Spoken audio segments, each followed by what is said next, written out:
तो संभल एक ऐसा सब्जेक्ट इस समय बन गया है जो सबसे ज़्यादा ट्रेंडिंग है, या ये कहूँ कि सोशल मीडिया पर सबसे ज़्यादा सर्च किया जाने वाला इलाका संभल। एक ऐसे शख्स आज मेरे साथ हैं जिनकी बाइट के बिना या जिनके स्टेटमेंट के बिना संभल की कोई भी स्टोरी शायद कंप्लीट नहीं होगी।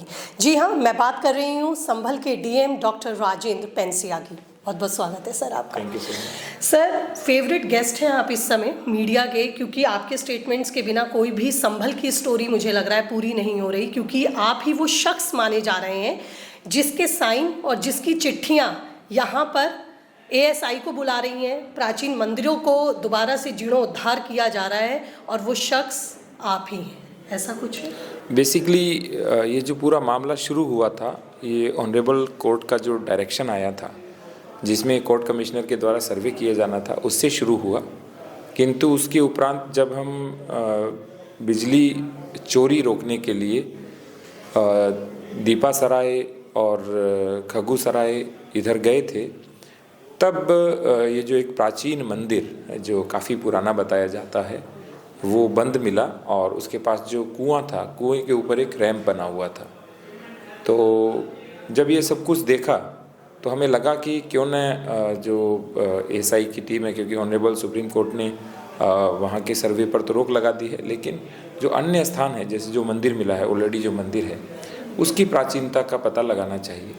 तो इसी क्रम में हमने सभी से बात की और चर्चा करने के उपरांत हमने ये निर्णय लिया कि हम एक पत्र एएसआई को भेजते हैं। तो क्या ये जो डिसीजन लिए गए या जो कॉल आपने ली, ये क्या खुद ही ली या किसी ने आपको शिकायत की थी तो आप गए, तो उन जगहों को खंगाला?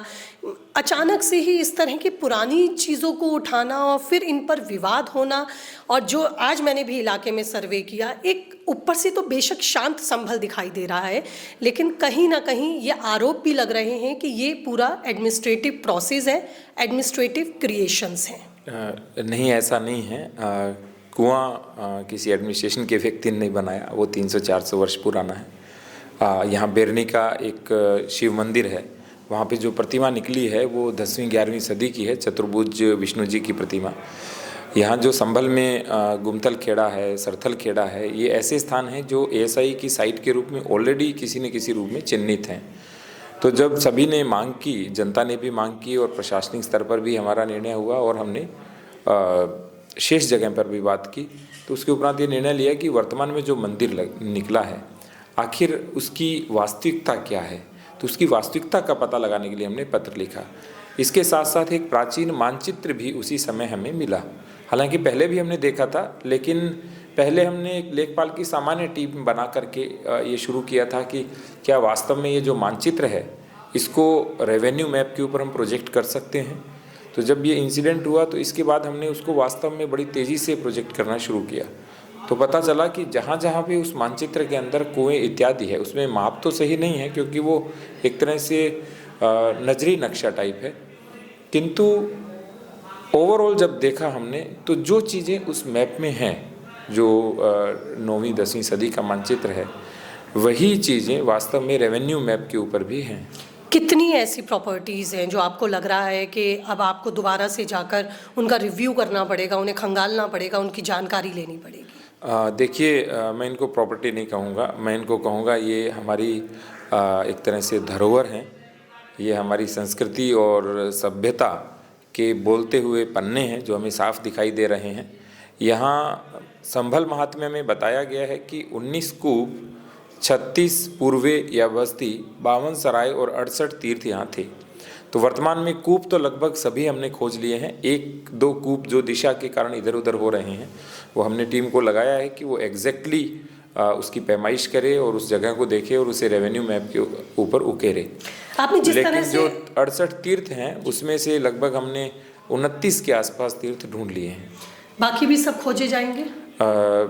तीर्थ विद्यमान हैं, लेकिन प्राचीनता बहुत है और उस बीच में बहुत सारी सभ्यताएं आई और मुगल काल आया, अंग्रेज़ों का काल आया, उसके बाद स्वतंत्रता के उपरांत बहुत सारी चीज़ें एएसआई ने मार्क भी कर रखी हैं। तो मुझे लगता है कि सारे के सारे तीर्थ धीरे धीरे यदि हम प्रयास करेंगे तो मिल जाएंगे।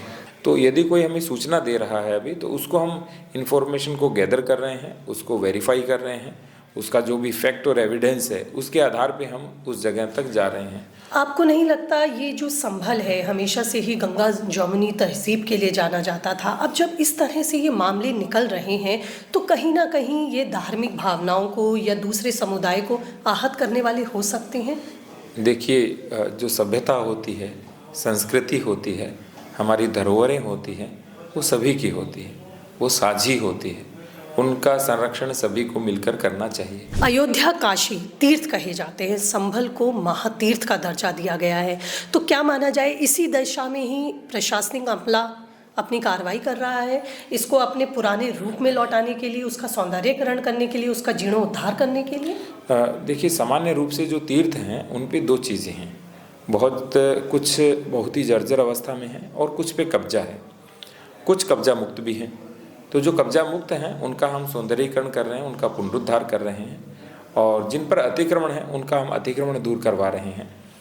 और यदि ये वास्तव में संभल एक तीर्थ के रूप में विकसित होता है तो आज आप सोच के देखिए, जो हमारी अयोध्या है, मथुरा, मैं मथुरा में रहा हूँ और मथुरा में मुझे लगता है कि वीक के अंदर 5 से 10 लाख पर्यटक आते होंगे, और 5 से 10 लाख लोग यदि आना शुरू करेंगे तो आप सोच के देखिए ये लाभ किसको होगा। संभल का अभी तक जिक्र कल्कि मंदिर के लिए होता था, भगवान विष्णु के कल्कि अवतार के लिए होता था, लेकिन इन दिनों जो संभल चर्चा में है वो मंदिरों को लेकर, यानी कि जिसे आपने धरोहर कहा, वाकई हमारी सनातनी धरोहर है, हिंदुओं की धरोहर है, जिसके जीर्णोद्धार के लिए हम लोग लग गए हैं। लेकिन इसी के साथ एक राजनीतिक एंगल भी जोड़ा जा रहा है। ये माना जा रहा है कि फायर योगी के लिए 2027 की पृष्ठभूमि फ्लावर खिलाने के लिए संभल ही चुना गया है, इसमें कितनी सच्चाई आपको नजर आती है? देखिए, हम तो प्रशासनिक लोग हैं और जो प्रशासनिक व्यक्ति होता है वो एग्जीक्यूटिव होता है, और हम मुख्य रूप से जो शासन की, प्रशासन की जितनी भी योजनाएं हैं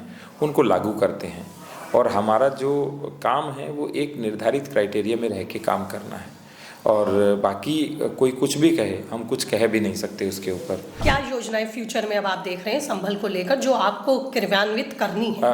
मेरा तो ये मानना है कि जो हमारी शासन की प्राथमिकता की योजनाएं हैं वो तो हम निरंतर क्रियान्वित करते ही हैं, और यदि ये तीर्थ स्थल बनेगा तो ये सबके लाभ है। पर्यटक आता है तो वो कभी नहीं देखता मैं किसके रिक्शे में बैठता हूँ, किसकी रोड पे चलता हूँ, कहाँ से सामान क्रय करता हूँ। तो मेरा मानना है कि यदि धीरे धीरे ये पर्यटन स्थल तीर्थाटन के रूप में विकसित होगा तो संभल भविष्य का नगर है, तो भविष्य की दृष्टि से बहुत विकसित होने की संभावनाएं हैं। आप धार्मिक पर्यटन स्थल के रूप में इसको डेवलप करना चाहते हैं, क्या इसके साथ साथ एक बड़े अधिकारी होने के नाते इस जिम्मेदारी को भी आप समझते हैं कि एक सांप्रदायिक सौहार्द भी इस इलाके में बना रहे?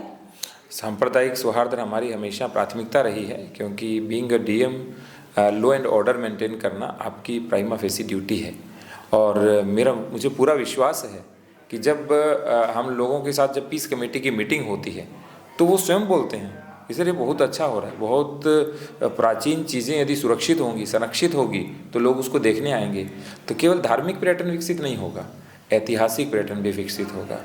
एएसआई को आपने खत लिखा था, लेकिन आज वो पहुंची है कार्तिकेय महादेव मंदिर, लेकिन कहा यह भी जा रहा है कि बहुत ही दबे पांव टीम पहुंची, किसी को भनक भी नहीं लगी, यहाँ तक कि वहाँ के पुजारी को भी भनक नहीं लगी, और वहाँ पर कार्बन डेटिंग के लिए सारा डाटा इकट्ठा कर लिया गया। तो इतनी चुपचाप तरीके से क्यों प्रशासन अपना कार्य कर रहा है?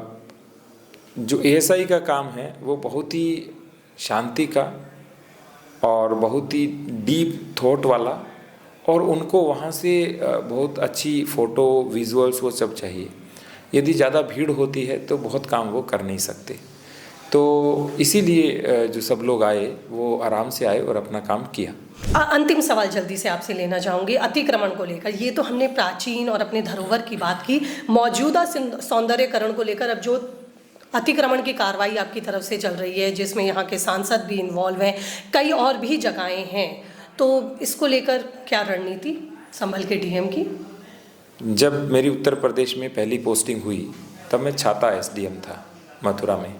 छाता में भी मैंने अतिक्रमण तुड़वाया था और दूर किया था, लोगों के सहयोग से भी, और उसके बाद नोटिस देकर और मुनादी करा करके। फिर मांट में था तो मांट में भी हमने ये कार्य किया। फिर मैं जब सीडीओ बना तो सीडीओ में एज सच इस तरह का कार्य कम होता है। उसके बाद जब मैं वीसी बना आगरा में, उस समय भी हमने ये काम किया था। जहाँ जहाँ हमारा अतिक्रमण था अथॉरिटी की लैंड के ऊपर, वो भी दूर कराया। तो ये ऐसा नहीं है कि यहाँ विशेष कर रहे हैं। लेकिन एक बुलडोजर सीएम सपोर्ट आपको मिल गया, क्योंकि उत्तर प्रदेश के मुख्यमंत्री योगी आदित्यनाथ को बुलडोजर सीएम कहा जाता है। अतिक्रमण या बुलडोजर चलाना उनका सबसे प्रिय चीज़ मानी जाती है सुशासन को देखते हुए। तो मानते हैं उस वजह से भी आपको अपनी इस गतिविधि में तेजी मिली या अपने कार्य को करने में आसानी मिली? आप सोच के देखिए कि अतिक्रमण से सबसे ज़्यादा हानि किसको होती है। मुझे तो ऐसा लगता है कि जो व्यक्ति अतिक्रमण करता है स्वयं, उसको भी सबसे बड़ी हानि होती है, क्योंकि उसकी गली में कंजेशन रहता है, वहाँ फिर कंजेशन के कारण पोल्यूशन होता है, और उसको भी कभी कोई आना पड़े जाना पड़े, उसे स्वयं को बहुत परेशानी होती है। तो मेरा बहुत सिंपल कंसेप्ट है कि जो दो नालियाँ होती है, उसकी जो बीच की लैंड होती है वो नगर पालिका की लैंड होती है, या ग्राम सभा की लैंड होती है, या संबंधित PWD विभाग है, जिला पंचायत है, उसकी लैंड होती है। तो वो जो रोड है, road is for walking, road is for vehicle, road is for transport, road is for public. हाँ, उन्हीं के लिए होना चाहिए वो। और उसके अतिरिक्त यदि उसका प्रयोग हो रहा है, वो तो सभी के लिए हानि है, इंक्लूडिंग जिसने अतिक्रमण किया उसके लिए भी हानि है। बिजली चोरी को लेकर कितनी शिकायतें, हालांकि सुर्खियों में सांसद बर्क हैं, बावजूद इसके क्या लगता है और भी कई इलाके या कुछ और ऐसे बड़े नाम या ऐसे समुदाय या ऐसे इलाके जहां पर आपको लगता है कि बड़ी मात्रा में बिजली चोरी हो रही है? मैं फिर आपको कहूँगा, अब होता क्या है, हर चीज़ को एक इंसिडेंट से जोड़ के देखा जाता है।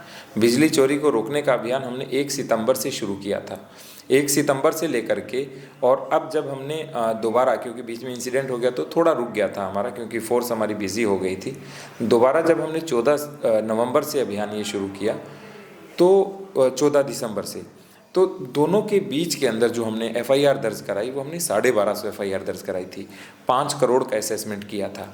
तो ये जो अभियान है, ये निरंतर चलने वाला अभियान है। हमें क्या लगता है कि हम किसी इंसिडेंट विशेष के रूप में कर रहे हैं, ये निरंतर चलने वाला अभियान था। उस समय भी हमने ये शुरू किया था, अब भी हम ये कर रहे हैं। तो इसको किसी से जोड़ के न देख के, ये जो राज्य का विद्युत विभाग का राजस्व है, उसकी हानि से जोड़ के देखा जाना चाहिए।